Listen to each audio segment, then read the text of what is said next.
नमस्कार विद्यार्थी मित्रांनो, BA प्रथम वर्षाच्या विद्यार्थ्यांसाठी आपल्याला या ठिकाणी लोकप्रशासनाचं असलेलं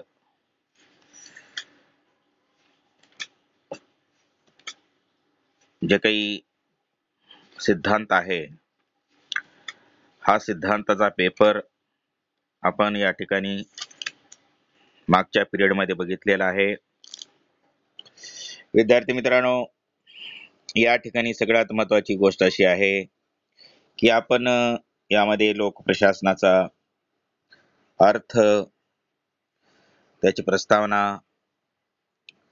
आणि त्या संदर्भात असलेली इतर ज्या बाबी आहेत त्या बाबीची चर्चा आपण या ठिकाणी केलेली आहे. अर्थ बघितल्याच्या नंतर लोकप्रशासनाचं स्वरूप सुद्धा पाहणं तितकंच गरजेचं आहे. विद्यार्थी मित्रांनो, स्वरूप हे कोणत्याही विषयाचं हे ठरवून दिलेलं असतं किंवा असतंच. जेव्हा एखादा विषय आपल्याला समजून घ्यायचा आहे त्यावेळेस त्याचं नेचर काय आहे, त्याचं स्वरूप काय आहे, या सर्व गोष्टीचा सुद्धा या ठिकाणी उहापोह करणं गरजेचं आहे.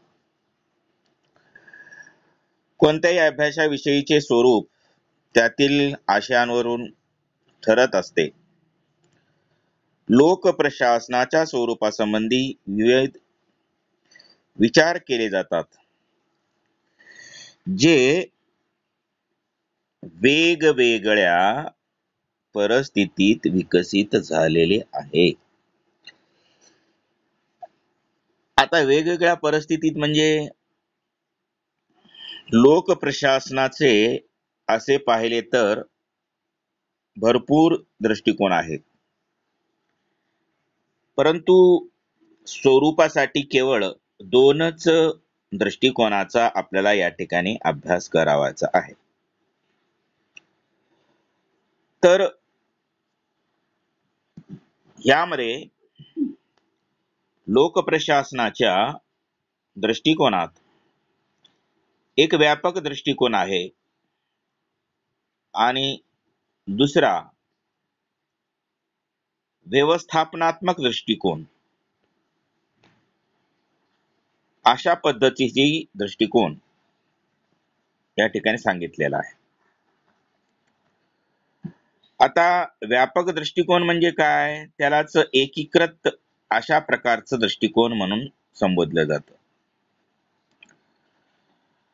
आता हा दृष्टिकोन खऱ्या अर्थानं LD व्हाईट हे जे विचारवंत आहेत त्या विचारवंतानं या ठिकाणी मांडलेला आहे. आणि हे LD व्हाईट या दृष्टिकोनाचे एकदम कठोर स्वरूपाचे समर्थक आहेत किंवा समर्थक होते. तसेच प्रिपनर, FM मार्क्स, विलोबी, निग्रो हेही या दृष्टिकोनाचे समर्थक होते. आता या विचारवंताच्या मते लोकप्रशासनाचा उद्देश साध्य करण्यासाठी केल्या जाणाऱ्या सर्व क्रियांचा समावेश हा लोकप्रशासनात होतो. मग ते व्यवस्थापकीय किंवा तांत्रिक कार्य असो. या दृष्टिकोनानुसार व्यवस्थेत कार्यरत सफाई कामगारापासून ते व्यवस्थापक सचिवापर्यंत सर्वांचा समावेश हा लोकप्रशासनात होत असतो. आता हेनरी फेयलच्या मते कार्यालयातील कनिष्ठातील कनिष्ठ कर्मचारीही प्रशासनाचे काही ना काही कार्य करतो व वरिष्ठही व्यवस्थापकीय किंवा तांत्रिक कार्य हे करत असतात. म्हणजेच कार्य दोघेही करतात, त्यामुळे दोघांचाही प्रशासनात समावेश केला पाहिजे, अशा प्रकारचा दृष्टिकोन या विचारवंतांनी अर्थातच हेनरी फेवाल यांनी सांगितलेलं आहे. तसेच लोकप्रशासनात शासनाच्या तिन्ही शाखाचा, आता तिन्ही शाखा कोणत्या आहेत, ज्या आपण 12वीला ज्या विद्यार्थ्याचं काय होतं, राज्यशास्त्र होतं, त्या राज्यशास्त्राच्या विद्यार्थ्यांना माहित आहे, आणि ज्याचं नसेल त्यांनाही आपण माहित करून देऊ. कायदे मंडळ, कार्यकारी मंडळ आणि न्यायमंडळ यांचाही समावेश होतो. LD व्हाईटच्या मते सार्वजनिक धोरणाच्या पूर्ततेसाठी केल्या जाणाऱ्या प्रत्येक कृतीचा समावेश हा लोकप्रशासनास होतो. म्हणून हा लोकप्रशासनासंबंधीचा एक व्यापक दृष्टिकोन असलेला हा या ठिकाणी दिसून येतो. आता दुसरा दृष्टिकोन काय म्हणायचं, याचा खरं कट्टर पुरस्कर्ता कोण असेल, हा व्यवस्थापनात्मक दृष्टिकोनाचा आहे. ह्याचा खरा कट्टर पुरस्कर्ता जर कोण असेल तर तो आहे लुथर गुलिक. तसेच सायमन, थॉमसन, स्मिथबर्ग हेही पुरस्कर्ते या ठिकाणी होते.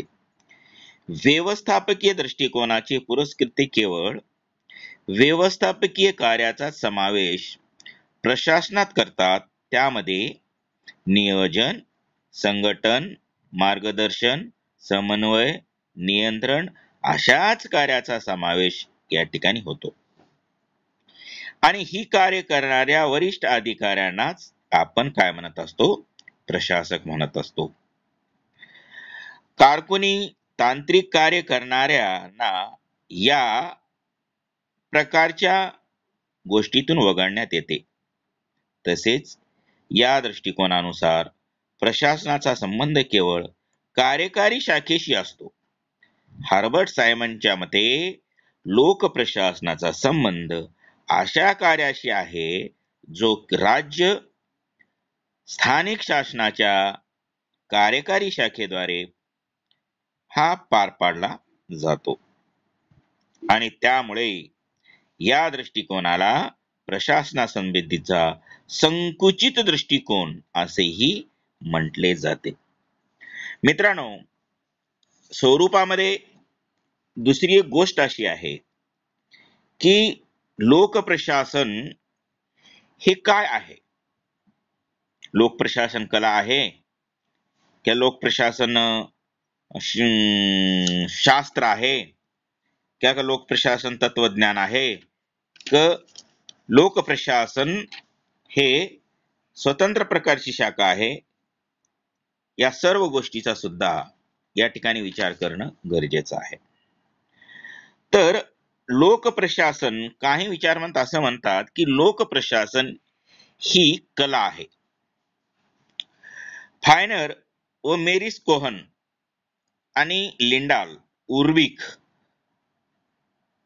ऑर्डवेट टीड, चार्ल्स वर्थ, ग्लॅडन विचारवंत लोकप्रशासनाकडे एका केलेल्या स्वरूपात ते पाहत असतात.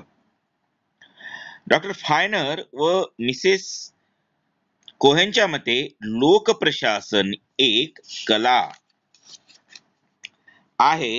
व्यक्तीजवळ विशेष गुण व कौशल्य असल्याशिवाय तो कोणतीही प्रक्रिया पूर्ण करू शकत नाही. ग्लॅडनच्या मते लोकप्रशासन ही अशी कला आहे ज्यामुळे प्रशासक विशेष ज्ञान व कौशल्याद्वारे आपले कार्य यशस्वी करू शकतो. उर्विकच्या मते ज्याप्रमाणे अणुविद्या, चित्रकला, मूर्तिकला या कला आहेत, त्याचप्रमाणे लोकप्रशासन सुद्धा कला मानली पाहिजे. आणि वरील कलाप्रमाणेच लोकप्रशासनाचेही ज्ञान अवगत केले जाऊ शकते. हॉवर्ड टीड यांच्या मते लोकप्रशासन एक ललित कला आहे असं त्यांनी सांगितलेलं आहे. जसं संगीत, काव्य, चित्र इत्यादी कलाप्रमाणे लोकप्रशासन ही एक ललित कला असल्याचे या ठिकाणी दिसून येते. त्यानंतर लोकप्रशासन एक शास्त्र आहे असंही काही विचारवंताचं मत आहे. तिसरा आहे लोकप्रशासन काय आहे? शास्त्र आहे. लोकप्रशासन एक शास्त्र आहे यावर विचार करण्यापूर्वी शास्त्र म्हणजे काय हे आपल्याला जाणून घेणं गरजेचं आहे. साधारणतः कोणत्याही विषयाच्या ज्ञानाची व्यवस्थितपणे केलेली रचना म्हणजे शास्त्र होय. आणि त्यानुसार लोकप्रशासन एक सामाजिक शास्त्र आहे. कोणत्याही सामाजिक शास्त्राचा माहितीची पडताळणी सातत्याने किंवा सातत्याच्या आधारे सातत्याच्या आधारे ही करता येते. सामाजिक शास्त्रातील सिद्धांत भौतिक शास्त्रातील सिद्धांताप्रमाणे वस्तुनिष्ठ हे नसतात आणि भौतिक शास्त्रात अभ्यास विषय जड वस्तू पदार्थ या प्रकारचा असतो. सामाजिक शास्त्राचा अभ्यास विषय प्रामुख्याने हा मनुष्य आहे. तो सजीव प्राणी आहे. त्याचा स्वभाव चंचल आणि स्थिर स्वरूपाचा आहे. त्यामुळे सामाजिक शास्त्राच्या अभ्यासात चैतन्यशीलता आणि गतिशीलता या पद्धतीची असते. एखाद्या विषयाचे निरीक्षण करून व अनुभवाच्या आधारे शास्त्रीय पद्धतीने अभ्यास करून जेव्हा तर्कशुद्धपणे म्हणजेच निरीक्षण, अनुभव, सर्वेक्षण, मुलाखती, प्रश्नावली याचा आधार घेऊन निष्कर्ष हे काढले जातात आणि त्याची मांडणी ही केली जाते, म्हणून त्याला शास्त्र असं म्हटलं जातं. विद्यार्थी मित्रांनो, चौथं त्यांनी सांगितलं की लोकप्रशासन हे एक तत्वज्ञान आहे. लोकप्रशासन हे एक तत्वज्ञान आहे आणि या लोकप्रशासन तत्वज्ञानामध्ये एक आदर्श नीतिमूल्यामध्ये त्याची मीमांसा ही केलेली असते. योग्य काय आणि अयोग्य काय या संबंधीचा दृष्टिकोन हा स्पष्ट केलेला असतो. लोकप्रशासनातही निरनिराळ्या प्रकारे आदर्शाची चर्चा ही केलेली असते. लोकप्रशासनात कल्याणकारी राज्य, भ्रष्टाचार विरहित प्रशासनाचे महत्व, पारदर्शक व लोकसहभागी प्रशासनाची आवश्यकता अशा कितीतरी नैतिक व मूल्यात्मक प्रश्नाची चर्चा या ठिकाणी केली जाते. प्रशासन कसे आहे सांगताना ते कसे असावे याबद्दल मार्गदर्शन केले जाते आणि प्रशासकासाठी आचारसंहिता देण्याचा प्रयत्न त्या ठिकाणी केला जातो. लोकप्रशासनात नैतिकता, चारित्र्य संपन्नता, कार्यक्षमता, बांधिलकी व मूल्याचे विश्लेषण करूनही त्याचे महत्व हे स्पष्ट होत असते किंवा करत असते. त्यामुळे लोकप्रशासन एक तत्वज्ञान आहे असे ही म्हटले जाते.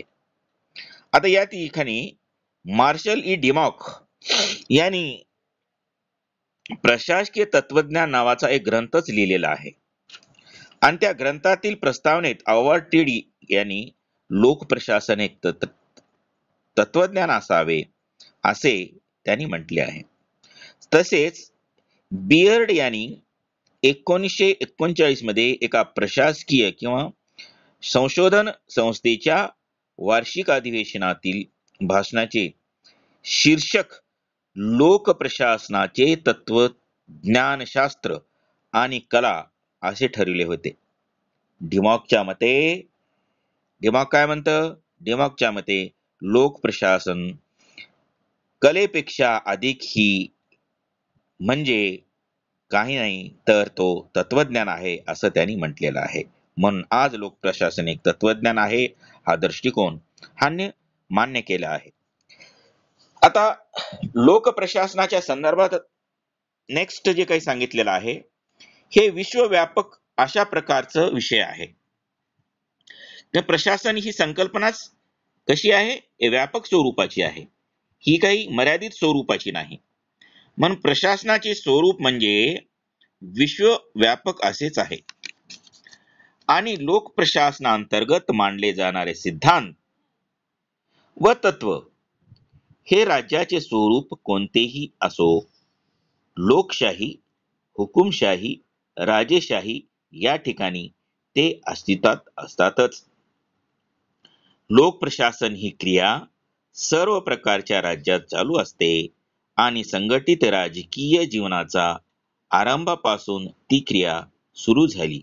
लोक प्रशासनामध्ये दुसऱ्या महायुद्धानंतर वर्तनवादाचा, तुलनात्मक अध्ययनाचा व निर्णय प्रक्रियेचा पर्यावरणात्मक दृष्टिकोनात अभ्यासाचा प्रवाह हा आला असून त्यातून निर्माण झालेले सिद्धांत हे वैश्विक मानले जाऊ लागले.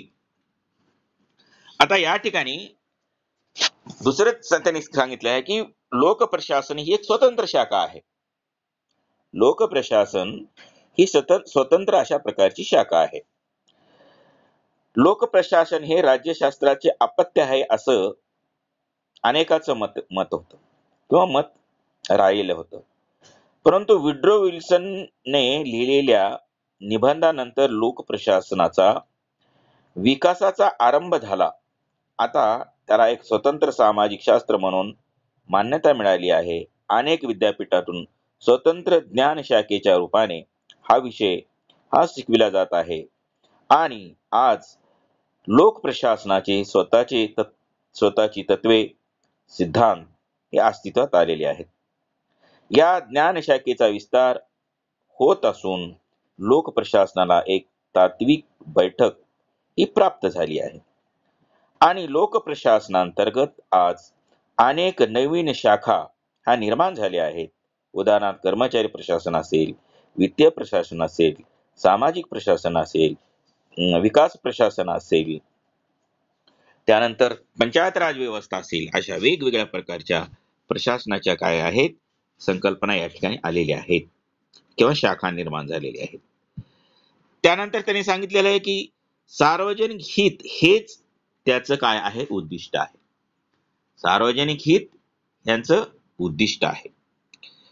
लोक प्रशासनाचे प्रमुख व अंतिम उद्दिष्ट सार्वजनिक हित याच प्रकारचे आहे आणि लोक प्रशासनातील कर्मचारी स्वतःसाठी किंवा स्वार्थासाठी नाही तर सार्वजनिक हितासाठी कार्य करतात. त्यांच्याकडून निपक्षपातीपणे सेवा ही दिली जाते. कोणत्याही कारणाने भेदभाव न केला त्या ठिकाणी केला जात नाही, कारण अप्रत्यक्षपणे प्रशासन व अधिकारी जनतेला जबाबदार असतात.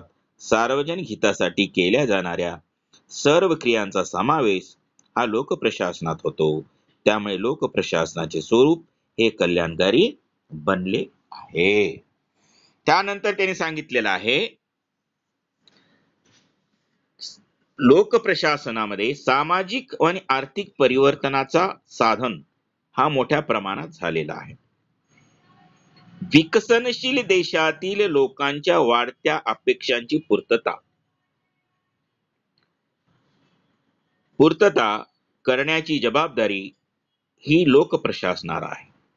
मित्रांनो, विकसनशील देशामध्ये व्यापक आर्थिक आणि सामाजिक मागासलेपणा जास्त आहे आणि त्यामुळे समाज परिवर्तनाची जबाबदारी लोक प्रशासनाला त्या ठिकाणी पार पाडणं हे गरजेचं असतं. कारण या देशाने नव समाज निर्मितीचे स्वप्न हे पाहिले आहे, ज्यात आर्थिक व सामाजिक समता प्रस्थापित करणे हे आवश्यक आहे. प्रशासन व्यवस्थेच्या कार्यक्षमतेवरच ही उद्दिष्टे साध्य होऊ शकतात. त्यामुळेच लोक प्रशासनाला सामाजिक आर्थिक परिवर्तनाचे एक प्रभावी आणि शक्तिशाली साधन म्हणून मानले जाते. विद्यार्थी मित्रांनो, स्वरूपामध्ये आणि सगळ्या शेवटचं जे काही आहे मुद्दा तोही आपल्याला या ठिकाणी पाहणं गरजेचं आहे. तोही खूप महत्वाचा आहे की व्यापक व मक्तेदारी स्वरूपाचं हा सिद्धांत या ठिकाणी त्यांनी मांडलेला आहे. आता कोणत्याही देशात लोक प्रशासन ही सर्वात मोठी व्यवस्था बनली आहे. शासकीय कार्याच्या वाढत्या संख्येमुळे अनेक कार्यालये निर्माण झालेली आहेत. तसेच कर्मचारी वर्गही वाढला आहे, ज्याद्वारे विविध प्रकारची प्रशासकीय कार्य केली जातात. म्हणून लोकप्रशासन हा सर्वात मोठा व्यवसाय बनला आहे. तसेच काही कार्य ही केवळ लोकप्रशासनाद्वारेच पार पाडली जातात. त्याचा नफा तोट्याचा विचार नसतो. जसे रेल्वे सेवा आहे, कर वसुली आहे, शांतता व सुव्यवस्था आहे, न्यायदान आहे, अशा प्रकारच्या गोष्टी असतात. आणि दुसरी कोणतीही संघटना ही कार्य पार पाडत नाही किंवा तशी संधी दिली जात नाही. त्यावरून लोक प्रशासनाची मक्तेदारी आणि त्याचं स्वरूप हे स्पष्ट होतं. मित्रांनो, आजच्या या तासिकेमध्ये आपण केवळ लोक प्रशासनाचं स्वरूप आपण या ठिकाणी बघितलेलं आहे. आणि उद्याच्या पिरियडमध्ये आपण लोक प्रशासनाची व्याप्ती काय आहे हे व्याप्ती सुद्धा आपण या ठिकाणी पाहणार आहोत. म्हणून इथेच आपण स्वरूप आपण या ठिकाणी जे बघितलेलं आहे हे आपण या ठिकाणी थांबूयात आणि याचा तुम्ही वारंवार पद्धतीने अध्ययन आणि अध्यापन करत जावा आणि जेणेकरून ते तुम्हाला सिलेबसला उपयुक्त ठरू शकेल. धन्यवाद.